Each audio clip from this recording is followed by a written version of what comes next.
तो ये बहुत इंपॉर्टेंट न्यूमेरिकल है, मोस्ट इंपॉर्टेंट न्यूमेरिकल है, ठीक है।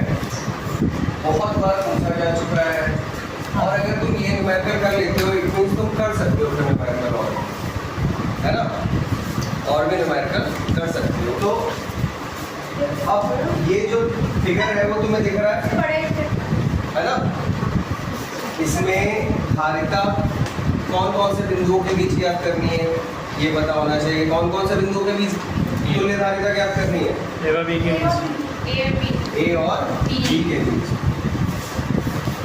ए और बी के बीच हमें ज्ञात करनी है, ठीक है।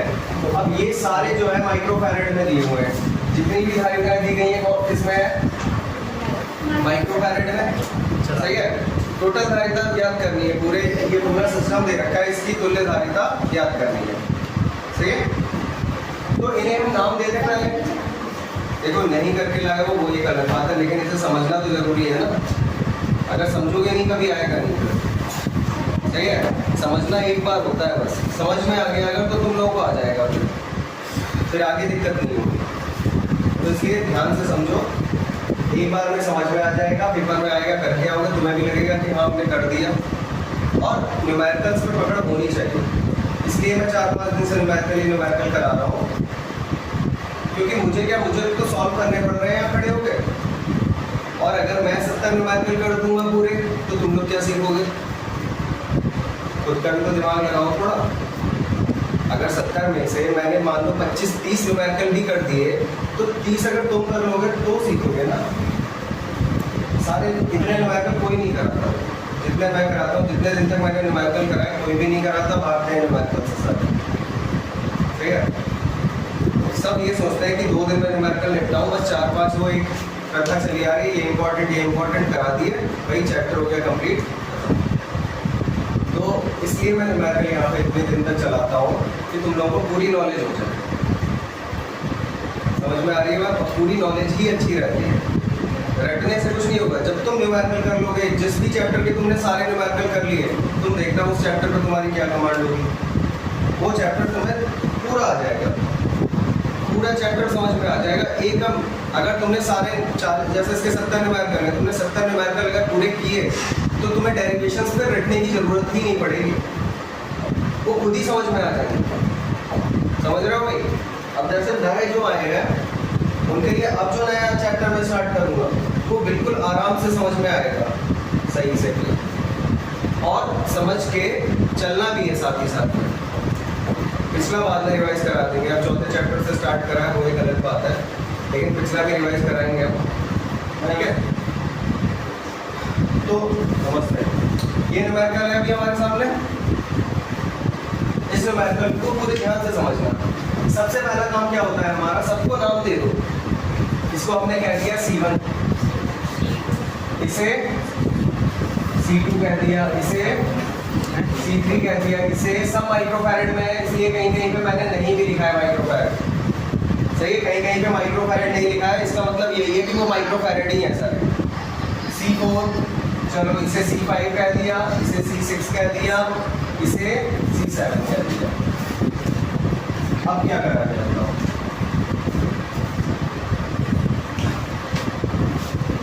देखो, चलो इस वाले ब्लॉक को सॉल्व करते हैं पहले। इस वाले ब्लॉक को अगर तुम देखो C4 और C3 यहाँ ना लिख के बीच में मैं यहाँ लिख देता हूँ, कितना था ये?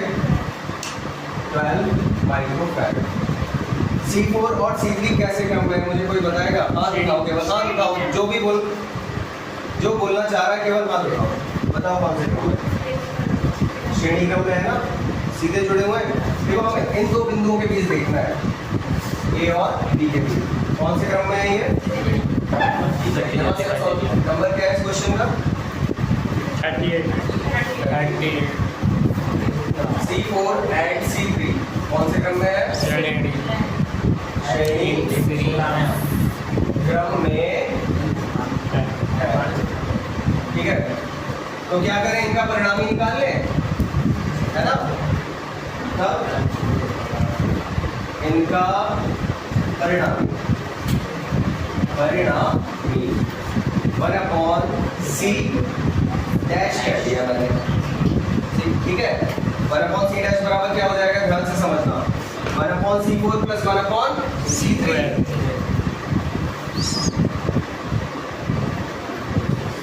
कुछ तो तुम लोगों को भी समझ में आ गया होगा कितने दिनों में, ठीक है। अगर आएगा न्यूमेरिकल ऐसा तो कर दोगे। C4 के 1/6 प्लस 1/12। अब 12 और 6 का एलसीएम कितना आएगा, 12। ये जोड़ घटाव तो आती होगी, है ना, इसमें कोई दिक्कत नहीं है किसी को भी।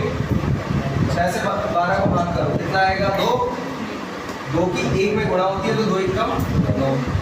12 से 12 को भाग करो 1, 1 की 1 में गुणा 1। 1/c डैश, 1/c डैश बराबर क्या हो गया, 3/12। 3 से 12 को काट दें कितना, 4। सी डैश बराबर कितना आ गया, 4 माइक्रो फैराड। इन दोनों का परिणाम ही निकल आया, कितना आ गया, 4 माइक्रोफैराड। इन दोनों का आया, ठीक है। अब इन दोनों का जो आया वो इसके साथ कैसे क्रम में होगा, समांतर में होगा, क्योंकि ये इस वाली भुजा पे और ये इस वाली भुजा पे आएगा। इनका जो परिणाम ही मतलब एक हो जाएंगे ये मिलके, तो वो दोनों कौन से क्रम में हो जाएंगे, समांतर। तो उसे हमने सी डैश कहा है, तो सी डैश व C2 कैसे में होंगे, समांतर। शॉर्ट में लिख देना होगा केवल समांतर, ठीक है। समांतर है तो परिणामी क्या होगा, C डबल डैश क्या दूं भैया, शाबाश। समांतर है तो सीधे जुड़ जाएंगे, है ना। बढ़िया।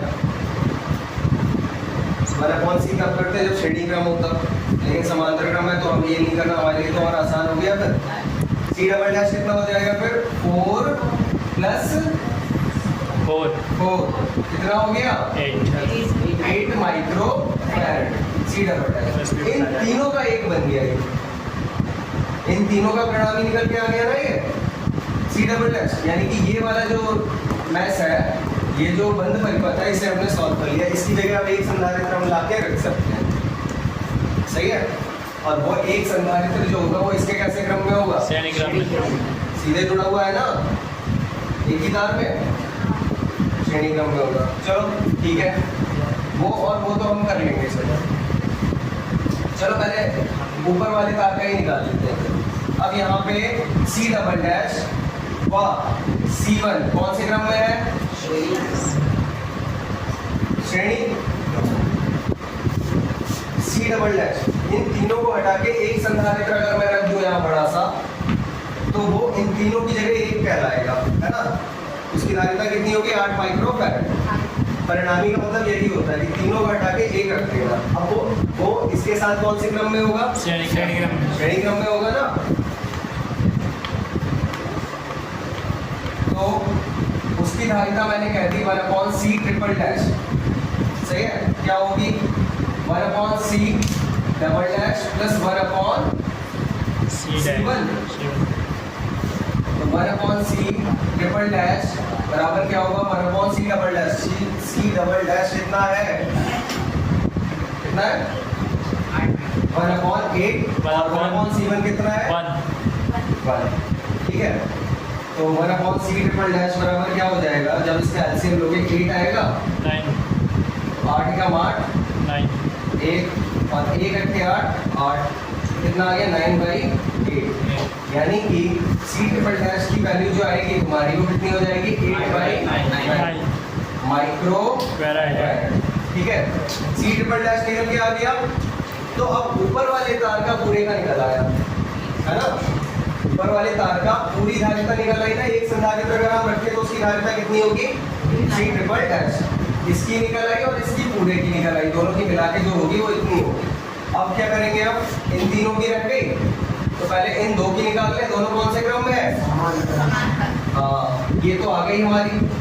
C6 व C5 कौन से क्रम में है, समांतर। तो इनकी धारिता कितनी हो जाएगी, C ट्रिपल डैश हम लेके चल चुके हैं, C4 कह दूं, C4 कितना होगा, 7। दोनों को डायरेक्ट जोड़ सकते हैं, समांतर क्रम में है ना, समांतर क्रम में ही है ये। तो क्या करें, 2 + 5 कितना हो गया, भैया 2 है वो, 2 हो जाएगा, 2 है। अच्छा 2 + 2 श्योर है? दोनों दो ही हैं, ये भी 2 है और ये भी 2 है। 2 + 2 कितना हो गया?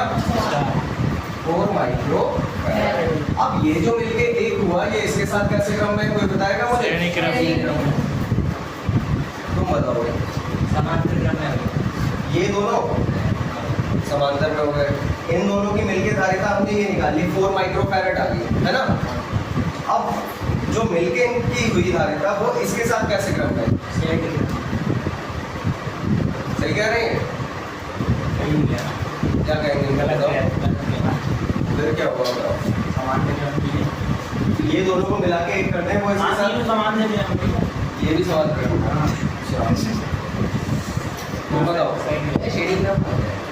जब ये दो मिलके इन दोनों की मिलके धारिता निकाली हमने, इसका मतलब ये होता है कि दोनों को हटा के एक बन गया ये संधारित्र,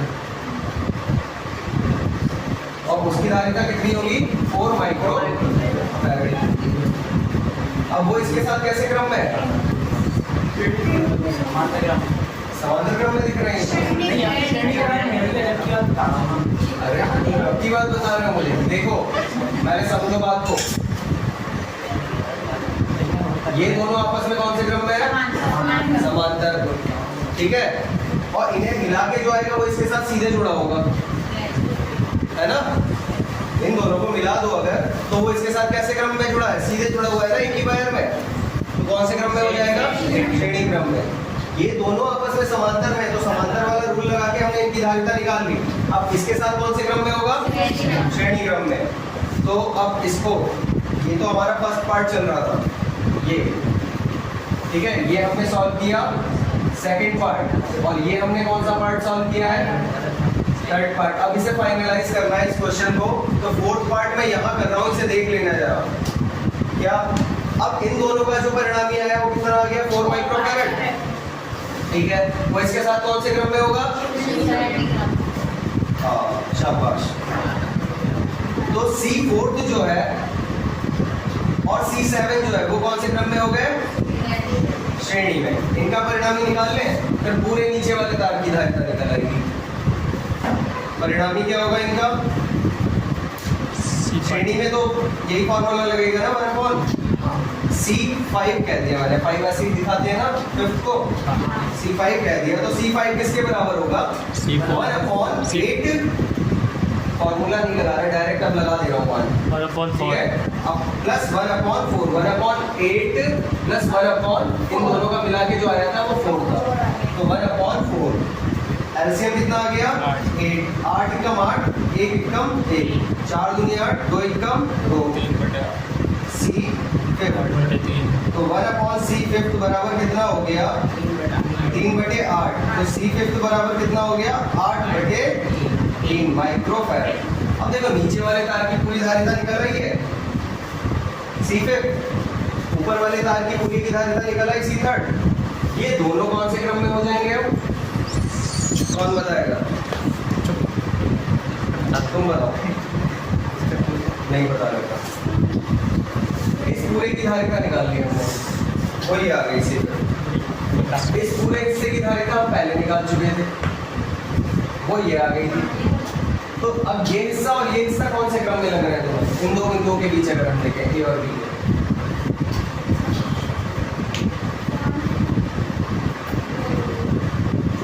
दो ही क्रम हो सकते हैं।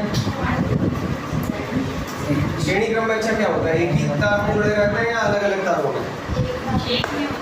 एक ही में। और ये कौन से अलग अलग तारों में जुड़े हुए हैं या एक ही में जुड़े हुए हैं? कौन सा क्रम होगा फिर? इतना सोचने वाली क्या बात? पता है ना ये बात? श्रेणी क्रम में कैसे जुड़े रहते हैं? एक ही तार में जुड़े रहते हैं। ठीक है, ये देखो एक ही तार में नहीं जुड़े हुए थे दोनों, इसलिए इन्हें समांतर क्रम में लिया आपने। ये दोनों एक ही तार में जुड़े हुए थे, श्रेणी क्रम में रहे, तो इसके साथ जो ये जुड़ा है ये एक ही तार में नहीं है, तो कौन से क्रम में हुए? समांतर। अब क्या ये पूरा जोड़ के एक कर दिया हमने, ये आ गया हमारा ये C5, ये पूरा जोड़ के एक कर दिया हमने, ये आ गया C3। ये दोनों एक ही तार में जुड़े हुए हैं क्या? कौन से क्रम में हुए? समझ में आई बात कुछ? वैसे मैंने बहुत तरीकों से तुम्हें बताया है, लेकिन आप इस बात को याद रखो, अगर एक ही तार में डायरेक्ट जुड़े हुए दिख रहे हैं तो वो कौन सा क्रम होगा? श्रेणी क्रम। और अलग अलग तारों में जुड़े हुए हैं अगर, तो कौन सा क्रम होगा? समांतर। ठीक है, तो अभी एक काम रह गया है इसमें करने से, समांतर क्रम में है क्योंकि ये दोनों, तो इसे और इसे जोड़ के टोटल धारिता निकलेगी ना। हाँ। चलो पहले इतना नोट करो, समझ में आ गया? बहुत इंपॉर्टेंट। तो इस तरीके से हमें C ट्रिपल डैश और C ट्रिपल डैश मतलब ये ऊपर जितने भी संधारित्र इस भुजा में जुड़े हैं इन सबकी जो तुल्य धारिता थी वो निकाल ली, और नीचे वाली जो भुजा में सारे संधारित्र जुड़े हैं उनकी तुल्य धारिता निकाल ली। C5 हो गई, नीचे वाले जितने संधारित्र जुड़े हैं उनकी तुल्य धारिता 8/3 है जो कि, और ऊपर जितने भी संधारित्र जुड़े हैं उनकी धारिता हमने कितनी निकाल ली? C triple dash 8/9। तो वो ऊपरी भुजा में है C ट्रिपल डैश 8/9, ये निचली भुजा में है C5 8/3। अब ये सारे मिलके एक हो गए, जितने भी संधारित्र हैं यहाँ पे उन सबको एक मान सकते हैं, और उनकी कुल धारिता कितनी मान सकते हैं हम? C5 8/3। और ऊपरी भुजा में जो है उनकी सबकी मिला के धारिता कितनी है? C3 8/9। ये जितने भी संधारित्र हैं इन सबकी मिला के, तो इस तरीके से ये दो भुजाएं हो गई अलग अलग। तो ये C5 और C3 आपस में हो गए कैसे क्रम में? समांतर क्रम में, है ना? क्योंकि ये सारे के सारे ऊपरी भुजा में जुड़े हुए हैं और ये सारे संधारित्र निचली भुजा में जुड़े हुए हैं, तो दोनों कैसे क्रम में हो गए? A और B के बीच कैसे क्रम में हो गए? ये समांतर क्रम में। अब समांतर क्रम में है C3 व C5 जो कि सभी संधारित्रों की तुल्य धारिता को दिखा रहा है। जितने भी संधारित्र जुड़े हैं ऊपरी भुजा में सबकी तुल्य धारिता, और नीचे जितने भी जुड़े हुए हैं उन सबकी तुल्य धारिता को दिखा रहा है C5। तो C3 व C5 हो गए समांतर क्रम में। तब पूरे परिपथ की तुल्य धारिता। अब समांतर क्रम का क्या रूल है? C इक्वल टू, समांतर क्रम में डायरेक्ट जुड़ जाते हैं, तो C3 जो धारिता है और C5 जो धारिता है उन्हें सीधे सीधे जोड़ देंगे। ऊपरी भुजा की जो धारिता है, निचली भुजा की जो धारिता है उन्हें सीधे सीधे जोड़ देंगे, तो हो जाएगा हमारा 8/9 प्लस 8/3। एलसीएम आया 9, 9 1 जा 9 और 8 जा 8, 3 3 जा 9, 3 8 जा 24। तो हमारा जो आंसर हुआ 32/9 C equal to micro farad. ये पूरे सर्किट की धारिता हो गई। बहुत इंपॉर्टेंट मैटर है, ध्यान से इसे देख लो जब तक कि समझ ना आ जाए, और अच्छे से समझ लो, जरूरी आएगा, हर बार ऑलमोस्ट आता है, और ये बहुत सारे न्यूमेरिकल्स में और भी हेल्प करेगा। मोस्ट इंपॉर्टेंट है। ओके।